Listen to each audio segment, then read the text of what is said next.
ഇറാനിൽ ഇസ്രായേലിന്റെ കുരുട്ടുബുദ്ധികളൊന്നും ചെലവാകാത്തതിനു പിന്നിൽ ബാസിജ് സേന. ഇറാനെ അസ്ഥിരപ്പെടുത്താനുള്ള പാശ്ചാത്യ ഇസ്രായേൽ പദ്ധതികൾ പരാജയപ്പെടാൻ പ്രധാന കാരണം ഇറാന്റെ ബാസിജ് സന്നദ്ധ സേനയാണെന്ന് വെളിപ്പെടുത്തിയിരിക്കുന്നത് ഇസ്രായേൽ പത്രമായ ഇസ്രായേൽ ഹയം. ഇറാൻ വിപ്ലവത്തിന്റെ പിതാവ് ആയത്തുള്ള റൂഹുള്ള ഖുമൈനി രൂപീകരിച്ച കൂട്ടനശീകരണ ആയുധമെന്നാണ് പത്രം ബാസിജ് സേനയെ വിശേഷിപ്പിച്ചത്. 1979 ഇസ്ലാമിക് വിപ്ലവത്തിന് ശേഷം രൂപീകരിക്കപ്പെട്ട ബാസിജ് സേന ഇന്ന് ഇറാൻ നേരിടുന്നത് പോലെയുള്ള ആഭ്യന്തര വിദേശ ഭീഷണികൾ നേരിടാൻ കൃത്യമായി സജ്ജമാണെന്ന് മിഡിൽ ഈസ്റ്റ് വിശകലന വിദഗ്ധർ ചൂണ്ടിക്കാട്ടുന്നു. ഇറാനിലെ ആഭ്യന്തര പ്രക്ഷോഭങ്ങളെയും വിദേശ ഇടപെടലുകളെയും പ്രതിരോധിക്കുന്നതിൽ ബാസിജ് വലിയ പങ്കുവഹിക്കുന്നു. ഇസ്രായേൽ ഉൾപ്പെടെയുള്ള രാജ്യങ്ങൾ ഇറാനെതിരെ ആസൂത്രണം ചെയ്ത പല നീക്കങ്ങളും പൊളിച്ചത് ഈ സേനയാണ്.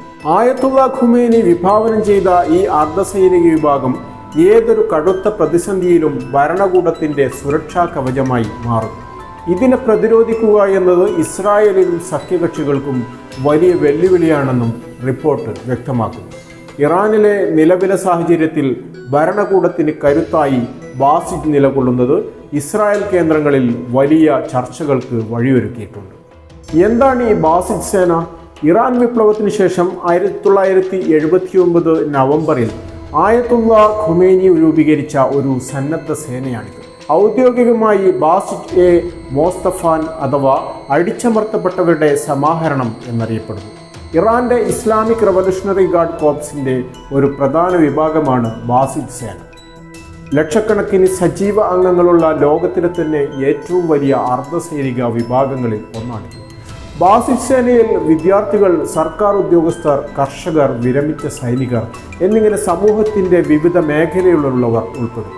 ഭരണകൂടത്തോടും പരമോന്നത നേതാവിനോടും അങ്ങേയറ്റം കൂറുള്ളവരാണ് ബാസിജ് അംഗങ്ങൾ.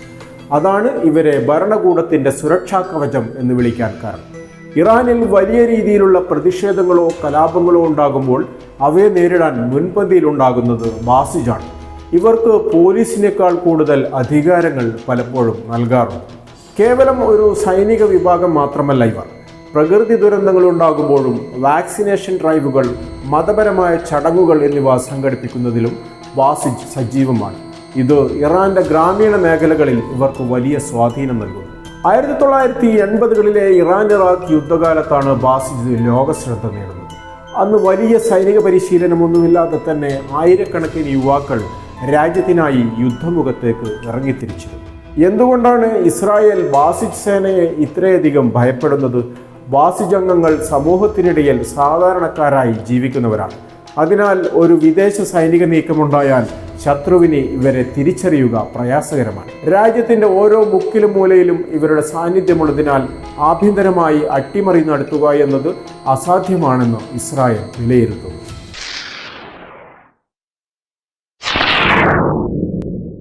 കൂടുതൽ വാർത്തകൾക്കും വിശേഷങ്ങൾക്കും ന്യൂസ് ടൈഗ് ലൈവ് TV സബ്സ്ക്രൈബ് ചെയ്യുക.